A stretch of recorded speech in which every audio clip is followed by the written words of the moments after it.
मणिपुर में कांग्रेस को लग सकता है तगड़ा झटका। काबुल में हुआ बकरीद की नमाज के वक्त रॉकेट से हमला। केरल में बकरीद पर बाजार खोलने की छूट पर सुप्रीम कोर्ट सख्त। जिस कुपवाड़ा में कभी गोलियां और बम गूंजते थे, वहां आज तैयार किया जा रहा है तिरंगा। अपने नेता के स्वागत के लिए आज बीजेपी कार्यकर्ताओं ने दिल्ली और नोएडा दिल्ली रोड को जाम कर दिया। सीधे फील्ड से ये प्रमुख खबरें भी आपको दिखाएंगे, लेकिन सबसे पहले आज की सबसे बड़ी खबर। पॉर्न के फंदे में फंसे शिल्पा शेट्टी के पति राज कुंद्रा 23 जुलाई तक पुलिस हिरासत में रहेंगे। इस मामले में खुलासा हुआ है कि राज कुंद्रा एक व्हाट्सएप ग्रुप के जरिए इस बिजनेस को डील किया करते थे। मुंबई की कोर्ट ने राज कुंद्रा को पुलिस के हवाले कर दिया है। पुलिस बीती रात उन्हें गिरफ्तार करने के बाद आज क्राइम ब्रांच कोर्ट में पेशी पर लाई थी। कोर्ट ने राज कुंद्रा को 23 जुलाई तक पुलिस हिरासत में भेज दिया है। कुंद्रा की गिरफ्तारी के मामले में ये खुलासा हुआ है कि व्हाट्सएप ग्रुप बनाकर राज कुंद्रा और उनके पार्टनर पोर्नोग्राफी का बिजनेस डील करते थे। इस व्हाट्सएप ग्रुप को एच अकाउंट नाम दिया गया था। इस व्हाट्सएप ग्रुप में कुल 5 मेंबर्स थे। हर दिन की कमाई कितनी हुई, पोर्नोग्राफी में काम करने वाली एक्ट्रेस को कितने पैसे देने हैं, ये सारी बातें इस व्हाट्सएप ग्रुप में की जाती थी। इस मामले में राज कुंद्रा के साथ उनके एक और साथी को गिरफ्तार किया गया है। नवी मुंबई के नेरुल से रॉय जॉन थॉर्प नाम के व्यक्ति को भी गिरफ्तार किया गया है। पति राज कुंद्रा की गिरफ्तारी से परेशान शिल्पा शेट्टी ने छोड़ी सुपर डांसर की shooting. Dance reality show super dancer की शूटिंग में शामिल नहीं हुई शिल्पा। सोमवार तक ये तय था कि आज शिल्पा शेट्टी बतौर जज dance reality show super dancer के चौथे सीजन के 2 एपिसोड की शूटिंग करेंगी, लेकिन जैसे ही कल रात को शिल्पा शेट्टी के पति राज कुंद्रा की गिरफ्तारी की खबर आई, शिल्पा शेट्टी ने शो की शूटिंग करने का इरादा ही बदल दिया। सूत्रों के मुताबिक अब शिल्पा शेट्टी के बगैर ही शो के अन्य 2 जजों गीता कपूर और अनुराग बसु के साथ शो की शूटिंग हो रही है। सुपर डांसर की शूटिंग अक्सर हर सोमवार या फिर मंगलवार में से एक दिन होती है और वीकेंड्स के 2 एपिसोड की शूटिंग एक ही दिन में की जाती है। मुंबई पुलिस ने फरवरी महीने में मड इलाके में इसी ग्रीन पार्क बंगलों में रेड किया था और यहां से 5 लोगों को गिरफ्तार किया था। आरोप लगा था कि ये लोग पॉर्न फिल्मों की शूटिंग कर रहे थे। ऐसे ही बंगलों को चुना जाता है इन फिल्मों के शूटिंग के लिए। पॉर्न फिल्मों की शूटिंग इसी प्रकार के बंगलों में होती थी। लगभग 12 घंटे के लिए या फिर 24 घंटे के लिए इस प्रकार के बंगलों को बुक किया जाता है।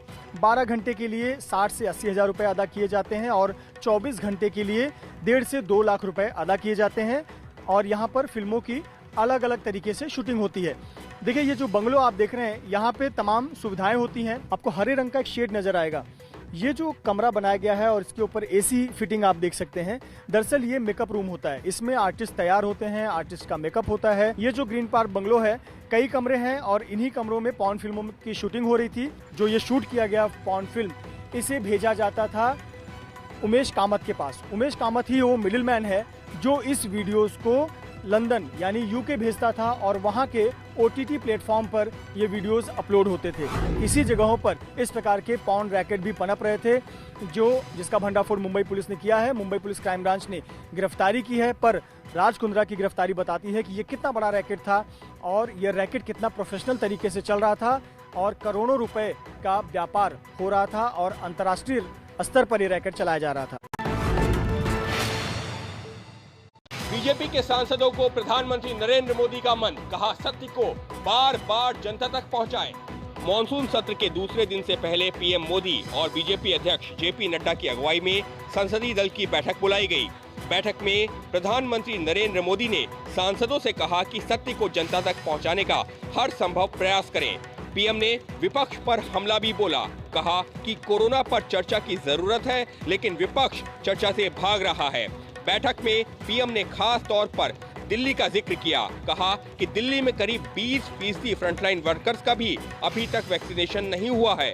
जल्द ही बीजेपी अपने संसदीय बोर्ड का भी पुनर्गठन करेगी। खबर है कि एक अनुसूचित जाति के नेता और एक महासचिव को भी बोर्ड में जगह मिल सकती है। मॉनसून सत्र के दूसरे दिन भी संसद भवन परिसर में अकाली दल और बीएसपी का प्रदर्शन, किसानों के समर्थन में और तीनों कृषि कानूनों के विरोध में जमकर की नारेबाजी। तस्वीरें संसद भवन परिसर की हैं, जहां शिरोमणि अकाली दल और बीएसपी के नेता हाथ में पोस्टर लेकर कृषि कानून का विरोध कर रहे थे।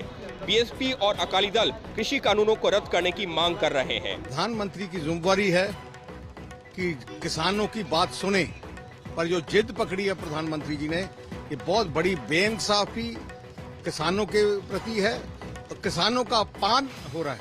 हम लोगों के अन्नदाता हैं और इस पे बहुत ही अफसोस की बात है कि उनको मजबूर किया जा रहा है। कितने 500 से ज्यादा लोग मर गए, लेकिन इनके ऊपर जू नहीं रेंग रही है और मुझे उम्मीद है कि अब की बार किसान लोग इनको सही सबक सिखाने का काम करेंगे। आपको बता दें कि पंजाब में अगले साल विधानसभा चुनाव है और विधानसभा चुनावों को लेकर बीएसपी और अकाली दल का गठबंधन हुआ है। किसान आंदोलन को मुद्दा बनाकर ही अकाली दल ने एनडीए से गठबंधन तोड़ा था और अब इसी मुद्दे को लेकर शिरोमणि अकाली दल और बीएसपी विधानसभा चुनावों में उतरने की तैयारी कर रहे हैं। योगी मंत्रिमंडल का जल्द हो सकता है विस्तार, 4 से 6 नए मंत्री बनाए जा सकते हैं और साथ ही साथ कांग्रेस से बीजेपी में हाल ही में शामिल हुए जितेंद्र प्रसाद की लग सकती है लॉटरी। यूपी में विधानसभा चुनावों से पहले सरकार के भीतर एक अहम फेरबदल की तैयारी चल रही है। हाल में कांग्रेस छोड़कर बीजेपी में आए जितेंद्र प्रसाद को विधान परिषद का सदस्य बनाकर मंत्री बनाया जा सकता है। निषाद पार्टी के संस्थापक संजय निषाद को भी विधान परिषद के रास्ते मंत्री बनाया जा सकता है। कुल मिलाकर योगी सरकार में 4 से 6 नए मंत्री शामिल किए जा सकते हैं। जितेंद्र प्रसाद ब्राह्मण परिवार से आते हैं, ऐसे में माना जा रहा है कि ब्राह्मणों की नाराजगी दूर करने के लिए उन्हें मंत्री बनाया जा सकता है। यूपी में विधान परिषद की 4 सीटें खाली पड़ी, उन्हें भी भरा जाना है। योगी सरकार में फिलहाल 54 मंत्री हैं, इसमें से 23 कैबिनेट मंत्री हैं, 9 स्वतंत्र प्रभार के हैं और 22 राज्य मंत्री हैं। अभी 6 पद खाली हैं। इस तरह से कम 6 नए मंत्री योगी मंत्रिमंडल में शामिल किए जा सकते हैं। पंजाब कांग्रेस का अध्यक्ष बनाए जाने के बाद जोश में है नवजोत सिंह सिद्धू। सिद्धू आज शहीद भगत सिंह के पैतृक गांव खटखड़ कलां पहुंचे। शहीद भगत सिंह के गांव में पहुंचकर नवजोत सिंह सिद्धू ने श्रद्धांजलि अर्पित की। शहीद के स्मारक पर फूल अर्पित किए। सिद्धू बारी बारिश में शहीद भगत सिंह के गांव खटखड़ कलां पहुंचे। इस दौरान शहीद भगत सिंह का गांव शहीद आजम भगत सिंह के नारों से गूंज उठा। कांग्रेस आलाकमान ने 2 दिन पहले ही नवजोत सिद्धू को पंजाब प्रदेश कांग्रेस कमेटी की कमान सौंपी। हालांकि इस नियुक्ति के बाद कैप्टन खेमे में फिलहाल असंतोष है। मणिपुर में कांग्रेस को लग सकता है तगड़ा झटका। प्रदेश अध्यक्ष कांग्रेस के सहित 8 विधायक हो सकते हैं बीजेपी में इसी हफ्ते शामिल। सूत्रों के हवाले से खबर है कि मणिपुर प्रदेश कांग्रेस कमेटी के अध्यक्ष गोविंदास कोंथोजम ने अपने पद से इस्तीफा दे दिया है और वो जल्द ही बीजेपी का दामन थाम सकते हैं। गोविंदास कोंथोजम कांग्रेस के कद्दावर नेता हैं। विष्णुपुर विधानसभा से लगातार 6 बार विधायक चुने गए हैं। विधानसभा में नेता प्रतिपक्ष की जिम्मेदारी संभाल चुके हैं। पिछले साल दिसंबर में उन्हें मणिपुर कांग्रेस का अध्यक्ष बनाया गया था। बताया तो ये भी जा रहा है कि गोविंदास के साथ साथ कांग्रेस के 8 विधायक भी बीजेपी की सदस्यता ले सकते हैं। अगली वर्ष के शुरुआत में होने वाले विधानसभा चुनाव में मणिपुर में कांग्रेस के लिए ये पहले ही बड़ा झटका हो सकता है। केरल में बकरीद पर बाजार खोलने की छूट पर सुप्रीम कोर्ट सख्त। कहा, कांवड़ यात्रा के लिए दिए गए निर्देश केरल पर भी लागू होंगे। केरल में बकरीद के मौके पर दुकानें खोलने की छूट को सुप्रीम कोर्ट ने अफसोसजनक बताया। कोर्ट ने कहा कि राज्य सरकार ने इस मामले में व्यापारी संगठनों के दबाव में काम किया है। सुप्रीम कोर्ट ने केरल सरकार की अधिसूचना पर अपनी तरफ से रोक नहीं लगाई, लेकिन कहा कि केरल सरकार कांवड़ यात्रा मामले में दिए गए कोर्ट के निर्देशों का पालन करे। कांवड़ मामले में कोर्ट ने यूपी सरकार से कहा था कि वो जीवन के अधिकार को धार्मिक भावना से ज्यादा महत्व दे। इसके बाद यूपी सरकार ने कांवड़ यात्रा को दी गई अनुमति रद्द कर दी थी। केरल सरकार ने बकरीद पर बाजार खोलने की 3 दिन की छूट दी थी। इस छूट का आज आखिरी दिन था। अपने नेता के स्वागत के लिए आज बीजेपी कार्यकर्ताओं ने दिल्ली और नोएडा दिल्ली रोड को जाम कर दिया। नोएडा वालों पर आज कुछ घंटे भारी गुजरे। नोएडा की सड़कों पर आज कुछ समय के लिए ट्रैफिक पस्त पड़ गया। नोएडा से ग्रेटर नोएडा जाने वाले एक्सप्रेसवे पर भीषण जाम लगा रहा। जिस वजह से नोएडा में भी कुछ जगह ट्रैफिक हाफता हुआ दिखा। ये सब हुआ बीजेपी युवा मोर्चा के यूपी के नए नवेले अध्यक्ष प्रियांशु दत्त त्रिवेदी के स्वागत समारोह के वजह से, जो अपनी नियुक्ति के बाद पहली बार दिल्ली से अपने गृह जिले गौतम बुद्ध नगर आ रहे थे, तो उनके समर्थकों ने उनका ऐसा स्वागत किया कि ट्रैफिक जाम लग गया। नोएडा दिल्ली नोएडा फ्लाईवे और नोएडा ग्रेटर नोएडा एक्सप्रेसवे पर 4 से 5 किलोमीटर लंबा जाम खुलवाने में पुलिस के पसीने छूट गए।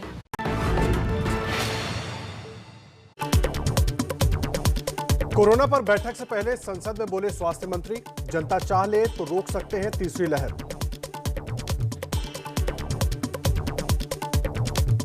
चर्चा का प्रारंभ हुआ था और लगातार 4 घंटे तक चर्चा चली है। सारे समय में हाउस में बैठ के सभी को मैंने विस्तार से सुना है। जब चर्चा का प्रारंभ होना था उस वक्त नेता सदन ने विपक्ष के नेताओं के साथ जब फ्लोर पर बातचीत करते हुए कहा था कि चर्चा सकारात्मक होनी चाहिए। दोनों तरह से यही बात हुई थी कि चर्चा में कोई अच्छा सुझाव आए, जैसे भविष्य में हम अगले दिनों की तैयारी भी कर सके और कुछ ऐसा निष्कर्ष निकले जिस पेंडेमिक में हमें उपयोगी हो। लेकिन चर्चा प्रारंभ हुई तब से मैंने देखा शुरुआत से ही उसमें जो कुछ फायदा हुआ है, कुछ अच्छा हुआ है तो हमारे मुख्यमंत्री ने किया, हमारे राज्य ने किया, और कुछ अच्छा नहीं हुआ या तो अपेक्षा के अनुसार नहीं हुआ तो ये मोदी जी की कमी, कोई दिक्कत नहीं। अच्छा किया है जिन्होंने जिस तीसरी वेव नहीं आने दे, हमारा संकल्प मोदी जी का मार्गदर्शन हमें तीसरी वेव से बचा सकता है, हमें संकल्प करना है।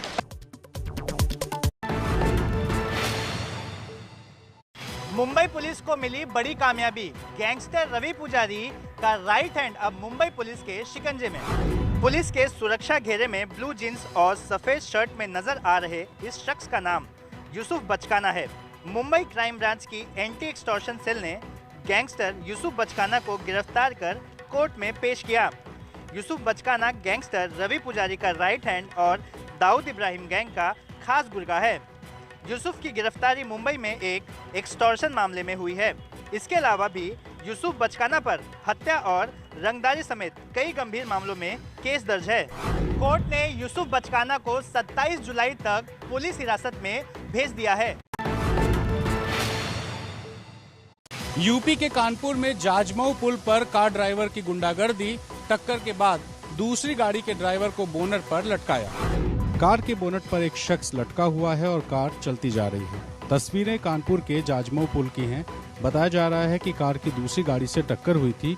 दूसरी गाड़ी के ड्राइवर से कहासुनी हुई और जब उसने कार रोकने की कोशिश की तो कार नहीं रुकी और फिर ये तस्वीरें सामने आई।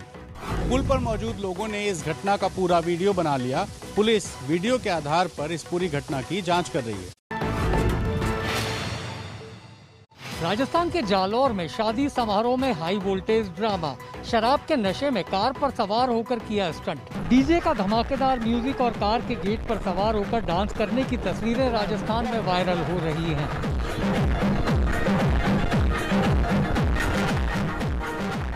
तस्वीरें जालौर जिले के गिरदर धोरा की हैं, जहां शराब के नशे में धुत युवकों ने सड़क पर जमकर हंगामा मचाया। बताया जा रहा है कि करीब 3 से 4 किलोमीटर तक युवक इसी तरह सड़क पर खुलेआम स्टंट करते हुए शादी समारोह में पहुंचे। वीडियो तो वायरल हो चुका है, लेकिन अब तक प्रशासन की तरफ से कोई कार्रवाई नहीं की गई है। महाराष्ट्र में मानसून से बड़ी लोगों की मुसीबत, भिवंडी में तालाब का पानी घर में घुसा। तस्वीरें भिवंडी के भारत नगर इलाके की है, जहां लगातार बारिश से सड़क तालाब बन गई है और हालात इस कदर बिगड़ चुके हैं कि लोगों के घरों में पानी घुस चुका है। सड़क पर तो पानी छाती के ऊपर तक पहुंच गया है। ऐसे में लोग आवाजाही के लिए नाव और ट्यूब का सहारा ले रहे हैं। कमोवेश हालात बाढ़ जैसे नजर आ रहे हैं और ये हालात लगातार बारिश के बाद स्थिति तालाब के ओवरफ्लो होने के कारण हुई है। इलाके में बाढ़ जैसी स्थिति पैदा हुई तो स्थानीय नागरिकों ने दीवार तोड़कर पानी निकलने का रास्ता बनाया, लेकिन सवाल ये है कि आखिर प्रशासन कर क्या रहा था।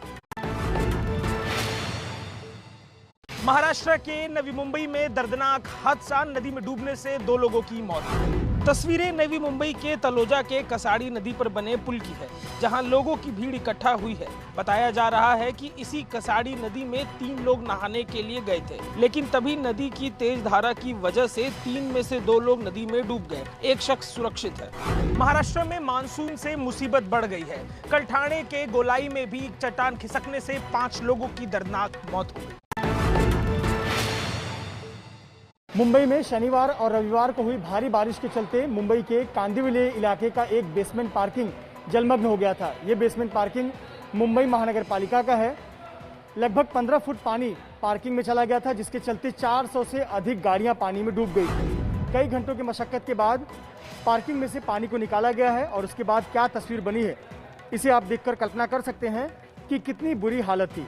ये मुंबई के कांदिवली इलाके के ठाकुर कॉम्प्लेक्स का मुंबई महानगर पालिका का बेसमेंट पार्किंग है, जहां लोग पैसे देकर अपने वाहन को पार्क किया करते थे। प्रतिदिन के पैसे देकर या फिर महीने का पास बनाकर लोग यहां अपने वाहन को पार्क करते थे।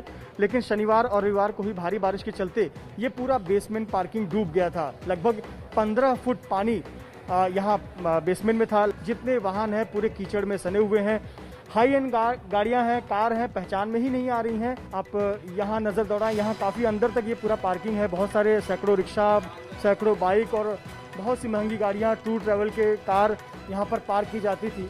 ये सब कुछ जलमग्न हो गए थे। लगभग 15 फुट पानी था। ये जो आप ऊपर लाइट और वेंटिलेशन के लिए देख रहे हैं, ये सब कुछ पानी में डूबा हुआ था और अब पानी निकला है तो ये समझ में आ रहा है कि कितना ज़्यादा नुकसान हुआ है। ज़्यादा नुकसान हो गया है भाई, उसका कोई लिमिट नहीं। अब मैकेनिक पास जाएंगे तो बता सकते हैं कि कितना खर्चा आएगा। 3 दिन से यहाँ पे दिन रात यहीं पे अपने खड़े हैं, गाड़ी के इंतजार में, कोई बीएमसी की मदद नहीं। यहाँ पर सर 2 साल से जो है पार्किंग कर रहा हूँ, जो है 2 साल से, और इसका जो है 2000 पे करता हूँ। एक बाइक है उसका 700 करता हूँ, टोटल मिला 2700 पार्क देता हूँ इनको जो है। और अब इस क्षति का मैं क्या करूं, जो है ये पानी ये बीएमसी के जो है लापरवाही की वजह से ही ये सब हुआ है जो है। उत्तराखंड में भारी बारिश के बाद पौड़ी जिले में भूस्खलन की वजह से दर्जनों सड़कें बंद हो गई। तस्वीरें पौड़ी से आई हैं, जहां ट्रक मलबे में धंसा हुआ है और उसे क्रेन की मदद से निकालने की कोशिश की जा रही है। भारी बारिश का सबसे ज्यादा असर ग्रामीण इलाकों पर पड़ा है, जहां सड़क खोलने के लिए टीम अब तक नहीं पहुंच पाई है और उन इलाकों में आवाजाही पूरी तरह से बंद है। इन रास्तों को शुरू करने की लगातार कोशिश हो रही है, लेकिन रुक रुक कर हो रही बारिश की वजह से ये कोशिशें धीमी हो चली हैं। मध्य प्रदेश के धार में टीका लगवाने के लिए उमड़ी लोगों की भीड़, सोशल डिस्टेंसिंग की उड़ी धज्जियां।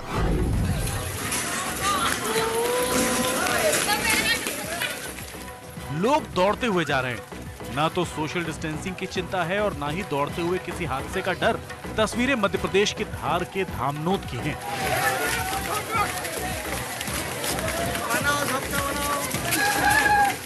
ये लोग वैक्सीन लगवाने के लिए एक स्कूल में बनाए गए सेंटर पर जमा हुए थे, लेकिन भीड़ इतनी हो गई कि भगदड़ मच गई। लोग एक दूसरे पर गिरते पड़ते भागते दिख रहे हैं। इनमें महिलाएं भी बड़ी संख्या में शामिल थी। बताया जा रहा है कि जैसे ही टोकन देने के लिए गेट खुला, लोग दौड़ पड़े। इस घटना का वीडियो वायरल होते ही प्रशासन ने जांच के आदेश दिए हैं। साथ ही लोगों से कहा है कि सोशल डिस्टेंसिंग का पालन करते हुए टीका लगवाएं।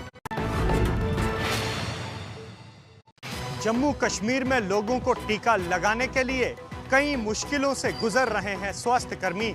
राजौरी में स्वास्थ्य कर्मी टीका लगाने के लिए नदी को तैर करके गांव में पहुंचे।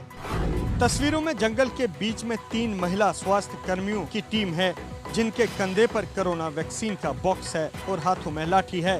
पहले जंगल पार किया और फिर इस नदी को। एक दूसरे का हाथ थामे ये टीम नदी पार कर रही है, ताकि राजौरी के कंडी ब्लॉक के पहाड़ी इलाकों के गाँव में घर घर जाकर लोगों को टीका लगाया जा सके। इससे पहले पुलवामा से लेकर कई हिस्सों में खेतों में जाकर वैक्सीन लगवाने की तस्वीरें चर्चा बटोर चुकी हैं। मकसद जम्मू कश्मीर में 100% आबादी का टीकाकरण करना है। भगवान विट्ठल के दरबार पहुंचे सीएम उद्धव ठाकरे, पत्नी के साथ पूरे विधि विधान के साथ की महापूजा।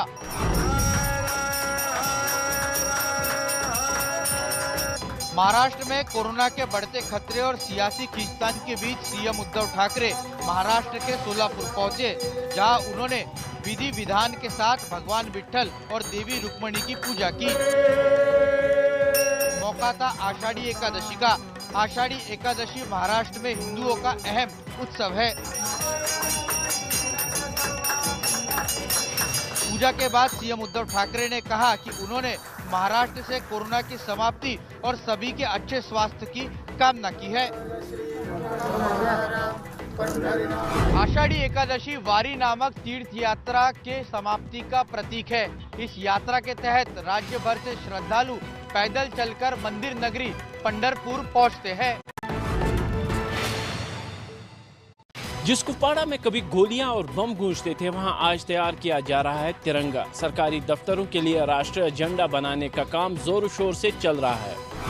ये बदलते हुए कश्मीर की तस्वीर है। कुपवाड़ा जिले के कुंदन पोशपोरा इलाके में कश्मीरी महिलाएं देश के स्वतंत्रता दिवस के लिए तिरंगा सिलने के काम में जुटी है।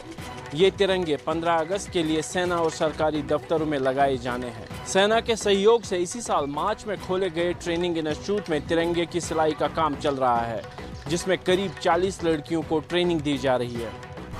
कुपवाड़ा का ये वही इलाका है जहां कभी बंदूक का राज चलता था, अलगाव के नारे गूंजते थे, लेकिन आज यहां पर लोग देश की आज़ादी के उत्सव को मनाने में शरीक है। अफगानिस्तान की राजधानी काबुल में हुआ बकरीद की नमाज के वक्त रॉकेट से हमला। राष्ट्रपति भवन के पास दागे गए 3 रॉकेट। आज सुबह सुबह एक के बाद एक 3 रॉकेट हमलों से थर्रा उठा काबुल। ये रॉकेट ऐसे हाई प्रोफाइल इलाके में दागे गए जहां की अफगानिस्तान के राष्ट्रपति का सरकारी निवास है। रॉकेट हमले के वक्त अफगानिस्तान के राष्ट्रपति अशरफ गनी, दूसरे नेताओं और कई बड़े अफसरों ने नमाज शुरू ही की थी। गनीमत ये रही कि सभी लोग सुरक्षित हैं। बताया जा रहा है कि रॉकेट काबुल के उत्तर में स्थित परवान से इलाके से दागा गया। इस हमले में कितना नुकसान हुआ है, इसकी जानकारी अभी नहीं आई है। सुरक्षा बलों ने पूरे इलाके को घेर लिया।